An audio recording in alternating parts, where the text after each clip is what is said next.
Hare Krishna. Hello friends, how are you all doing? I hope you all are doing well. This is Ritendra, I am preacher of Srimad Bhagavad Gita, and today I am going to talk about emotional intelligence and Srimad Bhagavad Gita. What Lord Krishna stated before more than 5000 years ago about emotional intelligence in Srimad Bhagavad Gita. But we have to understand what is emotional intelligence, how to control, how to regulate our emotions by our sensory organs, by our senses. Here emotional intelligence means the ability to understand and use and manage, your own emotion in a positive way, to relieve the stress, communication effectively, and empathize with others, and overcome from the challenges, and also diffuse conflicts. There is a conflict in our real life because we are fighting with the people by disagreement of our words, by disagreement of our thoughts. We are fighting with the people. So emotional intelligence, which can deal to understand what kind of emotions we are floating with, and how to deal with our emotion, and how to regulate our emotion by regulating our sensory organs. Here emotional intelligence means we have to understand who we are by the self awareness, by the self regulation. Self regulation is a main dimension of the emotional intelligence. And by self regulation we can understand what kind of emotion, whether positive emotions means within us, or negative emotion within us. So we just have to understand who we are, and social skill, as well as social skill is required, because without comparing with other people we are not able to understand whether we are having a negative emotion or positive emotions. And this is required more. Self regulation is required most. After self regulation means we can only regulate our emotion if we aware about our emotion, whether we are having a positive emotion or negative emotion. As a compare means social skill is required to compare our emotion with other people, and empathy is also required to understand other person's emotions, because without empathy we are not able to do anything.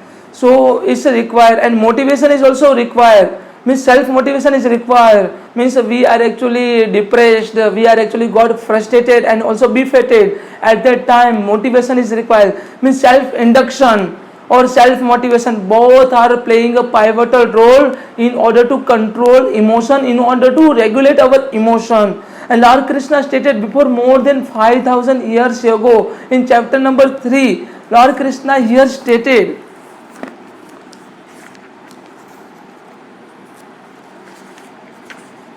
here Arjuna asked to Lord Krishna how to regulate our emotion.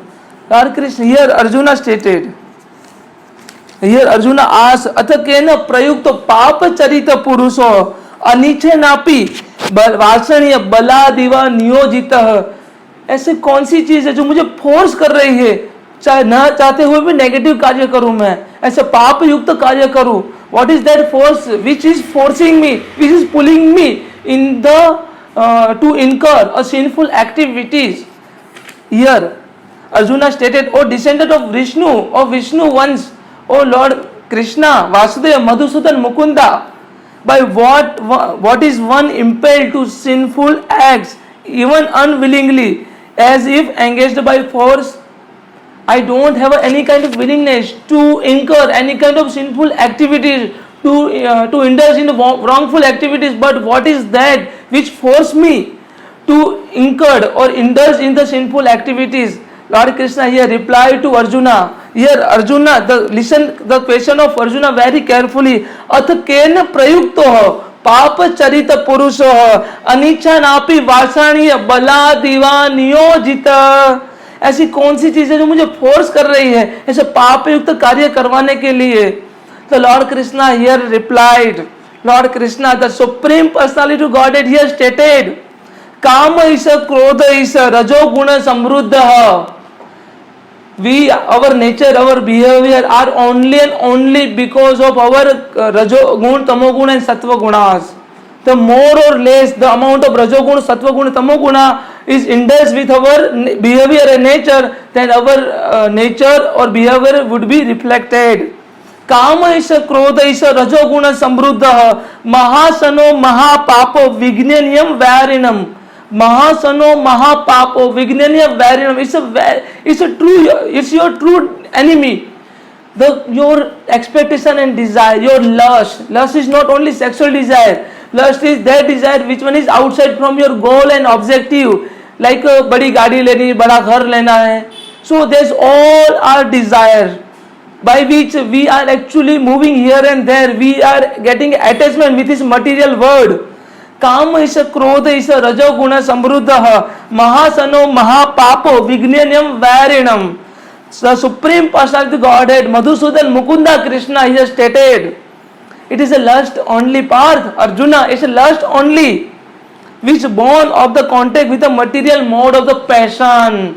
जो उसका कारण रजोगुण है, and the later transform into the wrath, and which is all devouring sinful enemy of this world, which is all devouring. सबसे बड़ा अगर आपका दुश्मन है तो आपकी इच्छा है, आपकी कामना है, लस्ट है आपकी. Because these all impede you in the sinful activities. Lord Krishna further stated, धूम्रेण व्रियते ब्रहीत्वा दशो मलेन च यथो बलेन आवृतम गर्भस्थाः तेनेनम आवृतम. Here Lord Krishna stated, as a fire is covered by warmth, the fire is covered by smoke, a mirror is covered by dust, and also embryo is covered by worm. The living entity similarly, listen it very carefully, living entity similarly covered by different degree of the lust.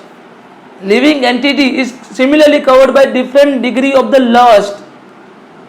So fire is covered by smoke, mirror is covered by dust, and the embryo is covered by worm. Similarly, our soul, our embodied soul is covered by different degree of lust. We are actually not make ourselves free from the material desire and material expectation, and our desire and expectation will definitely lead all of us toward the sinful activities.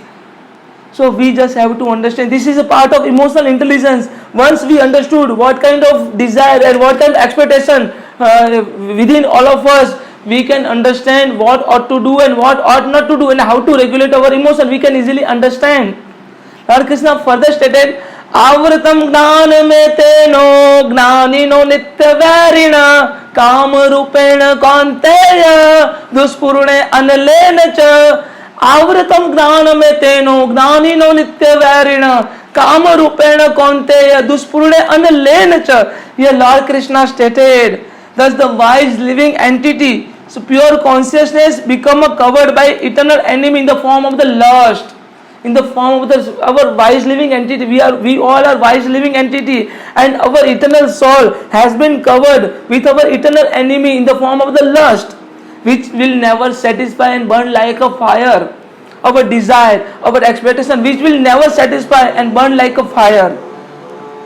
Means, however, I am having all kind of willingness or desire to satisfy the desire or expectation of my beloved person, but I will fail to do so, because the lust and desire which born in our mind, not in our heart, and the things born in our mind and desire, so born in our mind, which will never satisfy and burn like a fire, because our mind has been changed. Our mind is dynamic, so has been changing continuously, constantly changing. So we can't satisfy anybody lust, anybody desire. Lord Krishna further stated, Indriyani manobuddhira adhishtanam uchyate eter vimohate esha jnana avratam dehinam. Here Lord Krishna stated, what is the sitting place of the lust, where the lust is living in our body, in our mind. Lord Krishna here answered to Arjuna, Indriyani manobuddhira adhishtanam uchyate eter vimohate esa jnana vijnanam nasanam jnana avratam dehina. This will definitely destroy your true knowledge, your self-realization. It will destroy your true knowledge and self-realization. It will cover your true knowledge as well as destroy your knowledge and self-realization. You just have to understand the senses, the mind and intelligence. Lord Krishna here stated, the senses, mind and intelligence are the sitting place of this lust. The senses, the mind and intelligence are the sitting place of this lust, and through them lust cover the real knowledge by the living entity and bewilder him. the lust cover the real knowledge of the living entity and bewilder him. वो हमें भटका देती है, हमारी Dzire, हमारी expectation and हमारी Dzire हमें भटका देती है. So immediately what we have to do in order to mitigate, in order to fight against the lust or desire, Lord Krishna here stated, तस्माद इंद्रियाणि आदो नियम्य भारतवर्ष पाप प्रजह्येन ज्ञान विज्ञान नाशनम, पाप प्रजह्येन ज्ञान विज्ञान नाशनम. Therefore immediately Arjuna, what ought to do, what you have to do? You have to do one thing. In the very beginning, in order to curb the great symbol of the lust or sin, by regulating the senses, if you really want to regulate, if you really want to if you really want to curb this great symbol of sin, that is lust, you have to regulate your senses by your sensory organs. You have to regulate your senses by your sensory organs. Means we can only regulate our senses, means we can't control our senses, means we can regulate our sensory organs, like our mouth, which will surely speak, our eyes will definitely see, and our nose will definitely sniff, and our ear will definitely hear, means hear any voice. So what we have to hear, what we have to speak, what we have to sniff, and what we have to see, and what we have to touch, if we regulate our 5 sensory organs, means our senses by our 5 sensory organs, we can easily curb this is a great symbol of the lust or expectation, and our expectation and our desire, which are directly involved or which are directly linked with our emotion. If something will happen as per our expectation and desire, we will be very happy, and something will not happen as per our expectation and desire, we will definitely get a sadness. So our expectation and desire are main factor of our negative emotion and positive emotion. So if we don't have any expectation and desire, then what will happen? We will neither have a negative emotion nor positive emotion. So we don't require positive emotion and negative emotion. We only require, we have to be neutral in all conditions. Whether there is a success or failure, whether there is a auspicious or inauspicious things, and whether there is a richness or poorness, we have to equipose in all conditions. We have to equally treat to all people in all the condition, in any circumstances. We don't have to differ. We don't have to differ from our path, because we have to understand, we have to control, we have to regulate our senses by our sensory organs. This is called emotional intelligence, and this is a true way to understand the emotional intelligence. And Lord Krishna further stated, इंद्रियाणि परम मनः मनस्तु परम बुद्धि बंधते परम तस्तु सह. Here Lord Krishna stated, working senses are the superior to dull matter. The mind is higher than the senses. The mind is higher than the senses, and intelligence is still higher than the mind. And also the soul is higher than the intelligence. First comes soul, then intelligence, then mind, then senses. So if you regulate your senses, then you can easily control your mind, and if you control your mind, then your intelligence will automatically be controlled, and your intelligence will be controlled, then your soul will definitely in control, and your soul will definitely do whatever your intelligence will tell to or direct to your soul. So we just have to, this is all about emotional intelligence, about to know who you are and what ought to do and what ought not to do, what are the prescribed duty and what are not prescribed duty. You just have to differentiate by your senses, by your sensory organs. So this is all about emotional intelligence. If you are having any questions, any doubt, then please kindly put a comment. Thank you so much. Hare Krishna, Radhe Radhe.